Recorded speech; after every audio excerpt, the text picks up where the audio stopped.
नभे चेटकी चाळकू द्रव्य भोंदू, नभे निंदकू मत्सरू भक्ति मंदू, नभे उन्मतू वेसनी संग बाधू, जगी ज्ञानिया तोची साधू अगाधू, नभे वावगी चाहुटी कामपोटी, क्रिये वीण वाचाळता तेची मोठी, मुखी बोलिल्या सारिखे चालताहे, मना सद्गुरु तोची शोधूनि पाहे।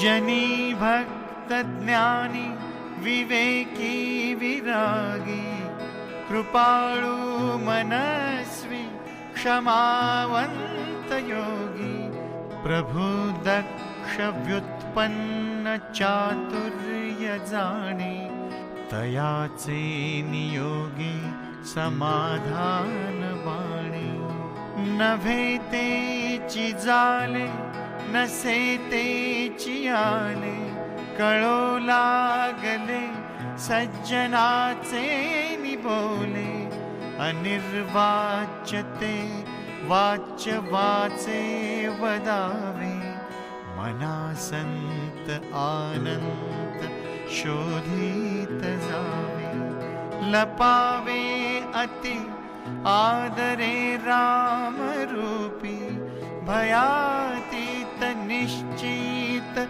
ये सस्वरूपी, कदा तो जनी पाहता ही दिसेना, सदा ऐक्य तो भिन्न भावे वसेना,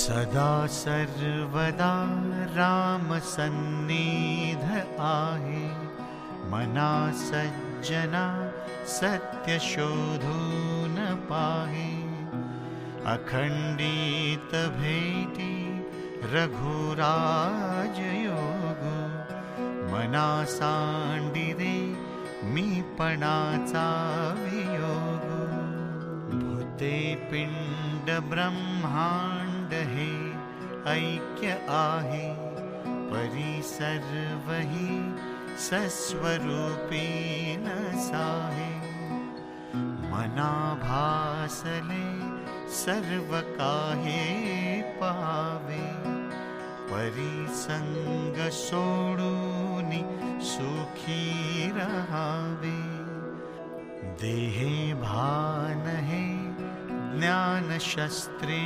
खुडावे, विदेहीपणे भक्ति मार्गे चिजावे, विरक्ति बळे निंद्य सर्वै त्यजावे, परिसंग सोडूनि सुखे राहावे,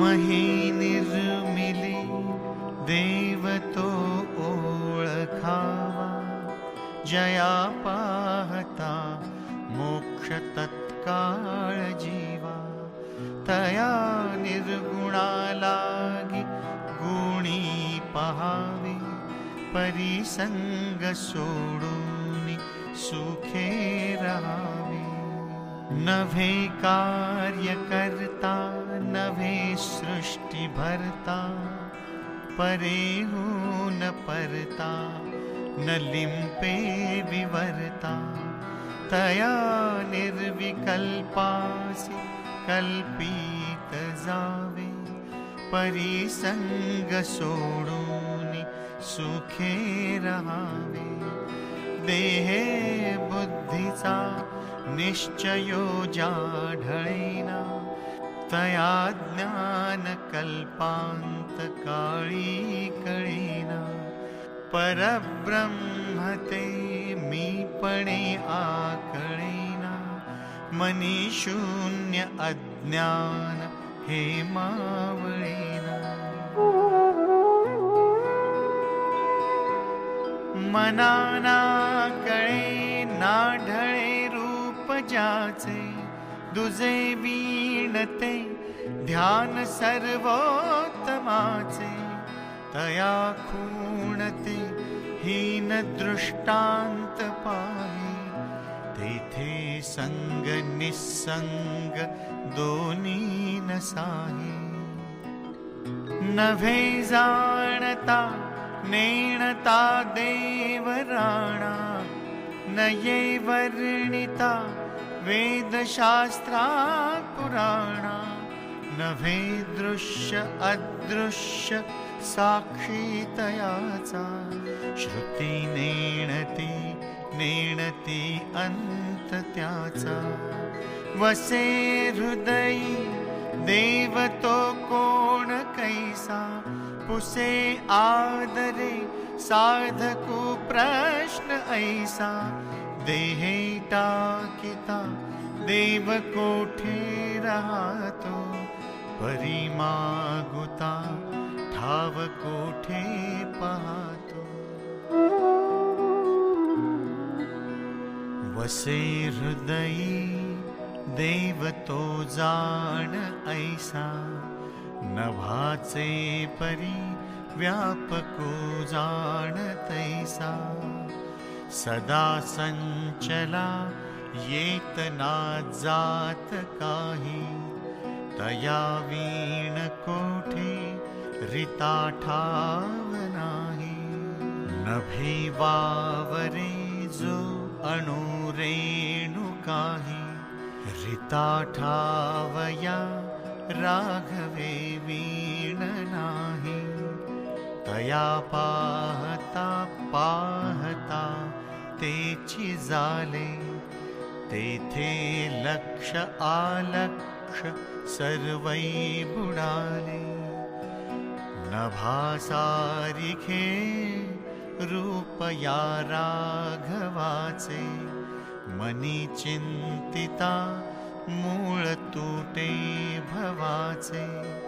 तया पाहता देह बुद्धी उरेना, सदा सर्वदा आर्त पोटी पुरेना.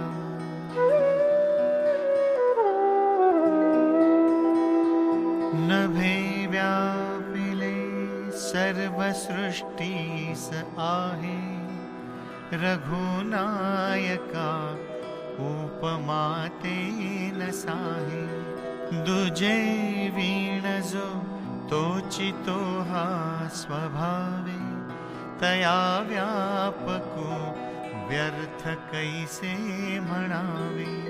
अति जीर्ण विस्तीर्ण ते रूप आहे, तेथे तर्क संपर्क तोही नसाहे.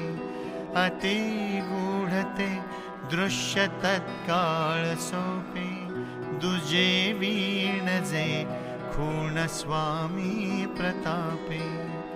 कळे आकळे रूप ते ज्ञान होता, तेथे आटली सर्व साक्षी अवस्था.